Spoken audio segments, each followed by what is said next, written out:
জীবননগরে ইজারাকৃত কৃষকের পটলের গাছ জোরপূর্বক কেটে দিল মালিকপক্ষ।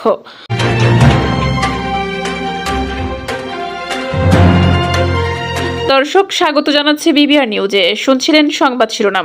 চুয়াডাঙ্গা জেলা প্রতিনিধি এমআই আতিয়ার রহমানের পাঠানো তথ্য ভিডিও চিত্রে বিস্তারিত নিয়ে সাথে আছি আমি তাসনিম জারা। চুয়াডাঙ্গা জীবননগর উপজেলার উথলি ইউনিয়নের সন্তোষপুর গ্রামের বশির নামের এক চাষির ইজারার 1 বিঘা পটলের মাচা ট্রাক্টর দিয়ে মাটির সাথে মিশিয়ে দিল জমির মালিক।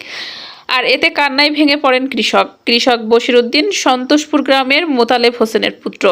শুক্রবার 24 এপ্রিল সন্ধ্যায় এই ঘটনা ঘটে। স্থানীয় সূত্রে জানা যায়, সন্তোষপুর গ্রামের কৃষক বশির উদ্দিন দীর্ঘ 5 বছর যাবৎ দামুড়হুদা উপজেলার দর্শনা থানাপাড়ার নুরুল ইসলাম খানের জমি চাষ করে আসছিলেন। এদিকে নুরুল ইসলাম খানের 4 পুত্র মামুন খান, মিজানুর, মোস্তাক এবং রাসেল বাবার মৃত্যুর পর তাদের 4 ভাইয়ের মধ্যে জমি বন্টন নিয়ে বিরোধ বাধে। আর এই বিরোধের জের ধরে 2 ভাই মিজানুর এবং মোস্তাক জোরপূর্বক ট্রাক্টর দিয়ে 1 বিঘা পটলের মাচা মাটির সাথে মিশিয়ে দেয়। আর এ ঘটনায় কৃষক বশিরের 8 থেকে 10 লক্ষ টাকার ক্ষতিসাধন হয় বলে জানা যায়। এ বিষয়ে বশির উদ্দিন জানান, আমি গরিব মানুষ, অতি কষ্ট করে দীর্ঘ 5 বছর যাবৎ নুরুল ইসলাম খানের জমি প্রতি বছর 20,000 টাকার বিনিময়ে ইজারা নিয়ে আমি চাষ করি। কিন্তু সাম্প্রতিক সময়ে তারা ভাইয়ে ভাইয়ে জমি নিয়ে দ্বন্দ্বের কারণে আমাকে জমি খালি করতে বলে।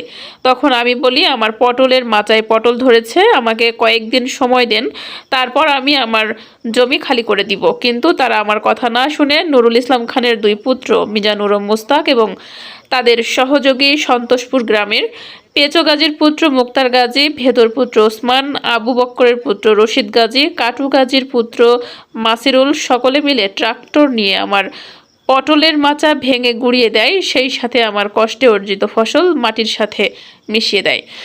কৃষক বশিরের ভাই মিলন বলেন, আমরা গরিব মানুষ, চাষাবাদের মধ্য দিয়ে কোনো মতে আমাদের সংসার চলে। আমার ভাই খেয়ে না খেয়ে এই পটলের জমি তৈরি করেছে। সে প্রতি বছর 20,000 টাকার বিনিময়ে এই জমির ইজারা নেয়। তো মালিক পক্ষে ভাই ভাইয়ের দ্বন্দ্বের কারণে আজকে আমাদের এত বড় ক্ষতি হয়ে গেল। আমি চাই আমাদের ফসলের সম্পূর্ণ ক্ষতিপূরণ, সেই সাথে এই নেককারজনক কাজের সাথে যারা জড়িত তাদের দৃষ্টান্তমূলক শাস্তি কামনা করছি।